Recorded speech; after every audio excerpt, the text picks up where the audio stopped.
Сәлем достар, баршаңызға қайырлы күн. Бүгін мен сіздерге цена жасап көрсететін боламын. Мұқият қарап, тыңдап отырыңыздар. Ең алдымен бізге ет керек. Етті жақсылап қызған майда, қызып тұрған майда қуырып аламыз.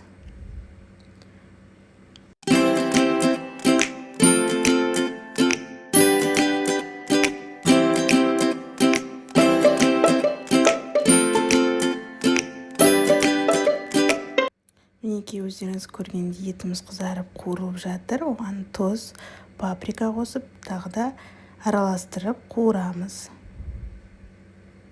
Және де соевый соус құямыз.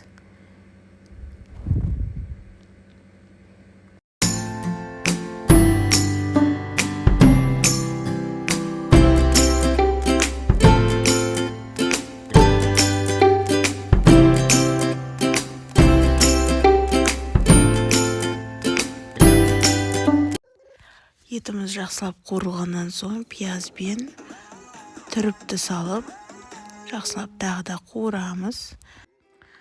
Пиязбен түріп жақсылап қуырылып болған соң сельдерей мен болгар бұрышын салып, тағы да баяу отта жақсылап қуырып аламыз.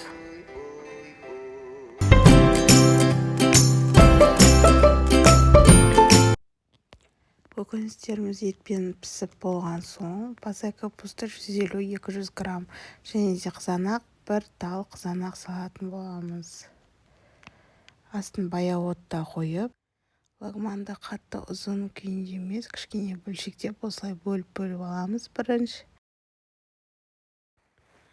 Қызып тұрған тапада арнайы 2 порцияға арнап подлива салып алдым. Оның үстіне лагманды салып, жақсылап араластырып, 3-4 минут қуырып аламыз. Лагманымыз дайын. Сонымен ас болсын. Сіздер де жасап көріңіздер. Менің каналыма тіркеліп, лайк басуды ұмытпаңыздар.